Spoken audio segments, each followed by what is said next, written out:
قال لا تخافا إنني معكما أسمع وأرى. دفعة 24 عاملين ايه؟ وحشتوني جدا جدا جدا.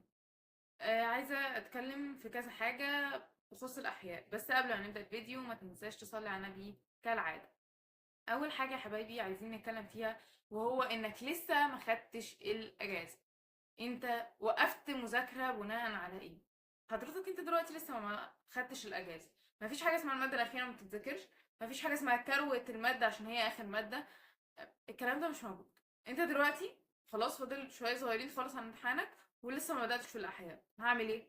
هقول لك هتعمل ايه. اول حاجه هتشوف الشرح بتاع المراجعه النهائيه او ليالي الامتحان بتاع مستر احمد الجوهري. هو شارح بالتفصيل وحاجه زي الفل. مش بتفهم منه عندك مستر محمد ايمن، مش بتفهم منه عندك مستر محمد صالح، عندك هنذاكر اونلاين، عندك مدرسين ياما. ماشي، شوف الشرح يا عم. مش هقترح عليك مدرسين.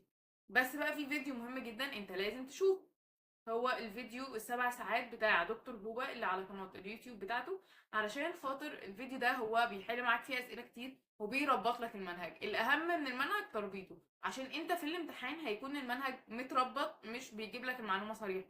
بيجيب لك مثلا حتة من التكاثر على حتة من الدعامة على حتة من الهرمونات. فبيجيب لك تربيطات، فانت لازم لازم لازم قبل الامتحان تشوف الفيديو ده. طيب انت قلتي الكلام ده قبل كده. بص، بكل اختصار انا عايزه اقول لك انك لسه ما خدتش الاجازه. انا دلوقتي قلت لك انت هتعمل ايه في الاحياء. طيب انا لسه ما بداتش. قلت لك النهارده مثلا تحط مثلا نفسك النهارده مثلا نص اليوم بكره وتخلص المنهج. بعد كده هتبدا تحل شوامل. طيب احل شوامل؟ انا بغلط كتير. اغلط كتير وشوف انت بتغلط في ايه وارجع دوس عليه وارجع حل تاني. علشان خاطر خلاص يعني ما تجيش تبوخ الاكله في الاخر على شويه ملح. هتيجي تبوظها على شويه ملح. فهو انت بقى ما تبوظش الاكله على شويه ملح. فيعني اتعب شويه في الكام يوم دول، وهنقول فركش وتاخدوا الاجازه وتخلصوا مني واخلص منكم وخلاص بقى. يعني انتوا اصلا هتوحشوني جدا. وربنا عالم انا بحبكم قد ايه. انتوا اول دفعه انا اتعاملت معاها وبدات اساعدها واتابع معاها واعمل لها جداول والكلام ده. وحرفيا الدفعه المقربه الى قلبي. وفي ناس منهم كتيره جدا بقوا اصحابي. فانا بحبكم جدا وربنا يوفقكم. ويعني يعتبر ده هيبقى الفيديو الاخير او اللي قبل الاخير لدفعه 24. لسه معرف دفعة 25 بقى تستنانا عشان قدامنا مشوار طويل جدا معاك. وبس كده نكون وصلنا لنهاية الفيديو. ويعني ابعت الفيديو لاصحابك عشان لو لسه ما بدأتش زيك في الأحياء وبدأتوا تشجعوا بعض يكون أحسن. وأنا عملت جروبين على التليجرام عشان الناس اللي اشتكت من الاختلاط والكلام ده. جروب بنات بس وجروب ولاد بس.